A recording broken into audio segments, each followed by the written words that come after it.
తెలంగాణలో రైతు బంధు సమస్యపై I news ప్రచారం చేసిన కథనాలకు ప్రభుత్వం స్పందించింది. రేపు ఒక్కరోజే 20 లక్షల మంది ఖాతాల్లోకి సాగు పెట్టుబడి నిధులు విడుదల చేయనుంది. యాసంగి పనులు చివరికి వస్తున్నా ఇంకా రైతు బంధు నిధులు రాక అన్నదాతలు ఆందోళన చెందుతున్న అంశాన్ని ప్రభుత్వం దృష్టికి తీసుకొచ్చేలా ఐ న్యూస్ బాధ్యతాయుతమైన కథనాలను ప్రసారం చేసింది. తెలంగాణలోని రైతాంగంతో మాట్లాడించి వారి బాధను ప్రభుత్వానికి తెలిసేలా మెగా డ్రైవ్ చేపట్టింది. ఈ కథనాలే ప్రభుత్వాన్ని కదిలించాయి.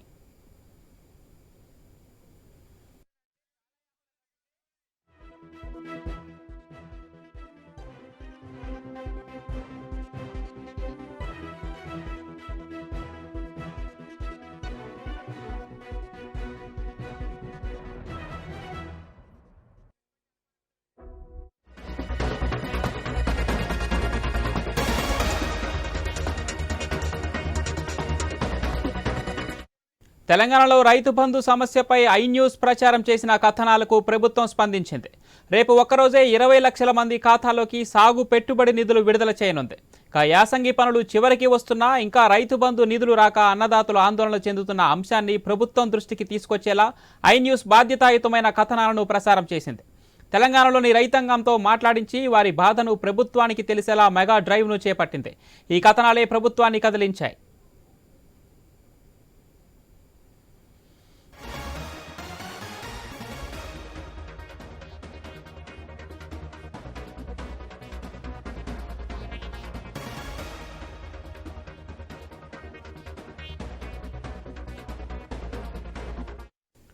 తెలంగాణలో రైతు బంధు సమస్యపై ఐ న్యూస్ ప్రచారం చేసిన కథనాలకు ప్రభుత్వం స్పందించింది. రేపు ఒక్కరోజే 20 లక్షల మంది ఖాతాల్లోకి సాగు పెట్టుబడి నిధులు విడుదల చేయనుంది. యాసంగి పనులు చివరికి వస్తున్నా ఇంకా రైతు బంధు నిధులు రాక అన్నదాతలు ఆందోళన చెందు అంశాన్ని ప్రభుత్వం దృష్టికి తీసుకొచ్చేలా ఐ న్యూస్ బాధ్యతాయుతమైన కథనాలను ప్రసారం చేసింది. తెలంగాణలోని రైతాంగంతో మాట్లాడించి వారి బాధను ప్రభుత్వానికి తెలిసేలా మెగా డ్రైవ్ను చేపట్టింది. ఈ కథనాలే ప్రభుత్వాన్ని కదిలించాయి. రైట్, ఇక ఇదే విషయానికి సంబంధించి మరిన్ని డీటెయిల్స్ మా ఇన్పుట్ ఎడిటర్ శ్రీకాంత్ ఫోన్ లైన్లో అందిస్తారు. శ్రీకాంత్, డీటెయిల్స్ ఏంటి? నిజానికంటే ఉదయం నుంచి కూడా మనం ఈ రోజు మార్నింగ్ మొత్తం కూడా ఆఫ్టర్నూన్ వరకు కూడా రైతులకు సంబంధించి ఒక ఎజెండా ఎత్తుకోవడం జరిగింది. దానికి సంబంధించి రైతు బంధు అంటే పడుతుందా లేదా, అసలు ఏంటి, ఇవన్నీ అనుమానాలకు నివృత్తి చేయడం, రైతుల్లో ఉన్నటువంటి సందేహాలు ఏంటి అన్నది ప్రభుత్వానికి చేరవేయడం జరిగింది. సో దీంట్లో భాగంగా ప్రభుత్వం నుంచి వచ్చినటువంటి స్పందన ఏదైతే ఉందో ఇది ఖచ్చితంగా ఎటువంటి సందేహం లేదు. మనం 5-6 గంటలు లైవ్ నడిపించడం, దాంట్లో భాగంగా రైతులంతా కూడా రాష్ట్ర వ్యాప్తంగా ఉన్నటువంటి ఉమ్మడి 10 జిల్లాల నుంచి రైతులంతా రెస్పాండ్ కావడం, వాళ్ళ సమస్యల్ని ఐన్యూస్ వేదికగా చెప్పుకోవడం, దానికి సంబంధించి ప్రభుత్వం వెంటనే రియాక్ట్ అవ్వడం, ఇవన్నీ కూడా నిజానికి ఒక సక్సెస్ లాగా భావించాలి. ప్రభుత్వం కొత్తగా కాంగ్రెస్ గవర్నమెంట్ ఏర్పడిన తర్వాత 30 రోజుల ప్రయాణం జరిగింది. ఈ 30 రోజుల ప్రయాణంలో భాగంగా ఈ రోజు మనం ఒక ప్రశ్నకు మాత్రం లేవనెత్తడం జరిగింది. సో ఈ ప్రశ్నలో భాగంగా రైతులు మాత్రం చాలా కీలకం. ఎందుకంటే ఏ ఎన్నికలు జరిగినా కానీ, ఎక్కడ ఎలక్షన్స్ అయినా కానీ ప్రజలు, రైతులు చాలా కీలకమైనటువంటి విషయం. దాంట్లో రైతులు అలాగే మహిళలు ఈ ఓటు బ్యాంక్ చాలా కీలకం. ఇందులో మరి ముఖ్యంగా గతంలో ఎన్నికల కంటే ముందు బీఆర్ఎస్ పార్టీ అప్పుడు అధికారంలో ఉంది. ఎలక్షన్ కమిషన్ ఒక ఆదేశం ఇవ్వడం జరిగింది, రైతు బంధు వేసుకోవచ్చు, రైతులకు ఇవ్వచ్చు అని చెప్పడం జరిగింది.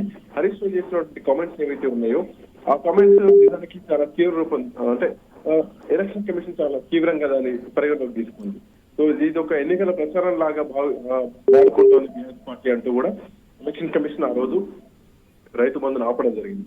సో ఇట్లా నేపథ్యంలో అంటే కాంగ్రెస్ పార్టీ అధికారంలోకి రాగానే రైతు బంధు వేస్తాం, ధైర్యంగా ఉండండి అంటూ కూడా ఆనాడు పిసిసి అధ్యక్షుడిగా ఉన్నటువంటి రేవంత్ రెడ్డి రైతులకు అయినా కానీ ఇప్పటి వరకు కూడా 24 లక్షల వరకు రైతులకు మాత్రమే రైతు బంధు వేయడం జరిగింది. అది కూడా పూర్తి స్థాయిలో, ఇక్కడ 5 ఎకరాల వాళ్ళకి 10 ఎకరాల వాళ్ళకి ఇన్ ది సేమ్ టైం, అంటే ఎట్లాంటి కట్ ఆఫ్ లేకుండా కానీ ఇప్పటి వరకు రైతు బంధు అమలు జరిగింది. బట్ ఇప్పుడున్నటువంటి పరిస్థితులు ఈ రోజు ఉదయం నుంచి కూడా ఐ న్యూస్ ప్రధానంగా రైతుల పక్షాన నిలిచి రైతుల కోసం ఒక ఉద్యమం లాగా ఈ రోజు మనం ప్రజల్లో తినడం జరిగింది. దాంట్లో భాగంగా ప్రభుత్వం ఒక కదలిక, ఒక చలనం మాత్రం రావడం నిజానికి ఇది ఒక సంతోషకరమైన విషయం. ఇది ఐ న్యూస్ సక్సెస్ అని చెప్పడంలో ఎట్లాంటి సందేహం లేదు.